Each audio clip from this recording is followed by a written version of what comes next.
L'art du mesurage souffre mal d'approximation. En droit immobilier, un mètre carré mal identifié peut vite conduire à un contentieux.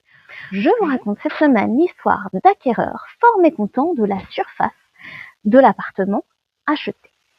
Ils pensaient avoir en effet acheté un appartement de 60 mètres carrés plus dépendance et ils découvrent en fait que l'appartement fait 60 mètres carrés dépendance incluse.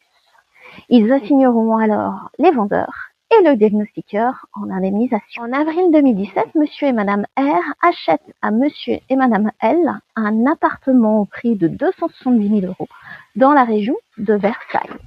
L'appartement est décrit comme composé au 3e étage d'une cuisine, d'une salle à manger, de 2 chambres, ainsi qu'un WC sur le palier.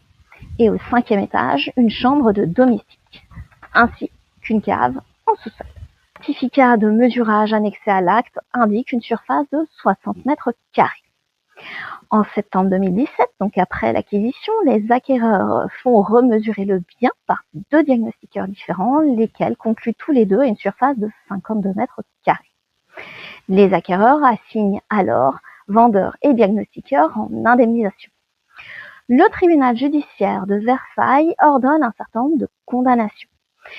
La première à l'égard des vendeurs qui sont tenus de restituer partiellement le prix de vente à hauteur de 35 000 € puisqu'il y a une différence de surface de plus de 1/20 entre la surface mentionnée à l'acte et la surface réelle du bien. À l'égard du diagnostiqueur, le tribunal le condamne à verser une somme de 15 000 € aux acquéreurs au titre de la perte de chance de pouvoir louer le logement plus cher. Et enfin, le diagnostiqueur est condamné à verser une somme de 30 000 € aux vendeurs à titre de dommages et intérêts. Vendeurs et diagnostiqueurs relèvent appel. Et la cour d'appel a une vision totalement différente du dossier. Elle constate que le certificat de mesurage annexé à l'acte de vente évoque les pièces du 3e étage pour indiquer qu'elles forment un tout de 60 mètres carrés. Cependant, les certificats de remesurage de leur côté, eux, évoquent une surface de 52 mètres carrés au titre uniquement du 3e étage. Mais la cour d'appel considère que les dépendances du lot, c'est-à-dire le WC et la chambre de service, doivent également être mesurées. Et dans ces conditions, le mesurage n'est plus de 52 mètres carrés, mais de 59 mètres carrés. Elle infirme dès lors le jugement à l'égard des vendeurs, puisque la différence de surface est alors de moins d'1/20 et donc il n'y a pas lieu à indemnisation. À l'égard du diagnostiqueur, elle considère qu'il n'a pas à se poser la question du statut des différentes pièces. Ça n'est pas son affaire si les acquéreurs ont pu se convaincre d'une surface qui n'était pas la bonne. Mécontents, les acquéreurs forment un pourvoi en cassation. Ils soulèvent 2 arguments. Le premier, à l'égard des vendeurs, devait être pris en compte uniquement les surfaces d'un seul tenant.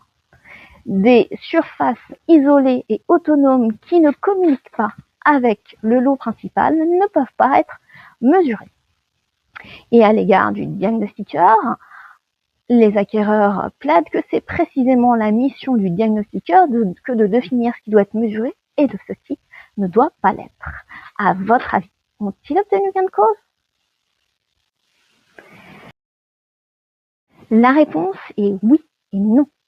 Dans cet arrêt du 5 mars 2026, la Cour de cassation casse partiellement la décision de la Cour d'appel.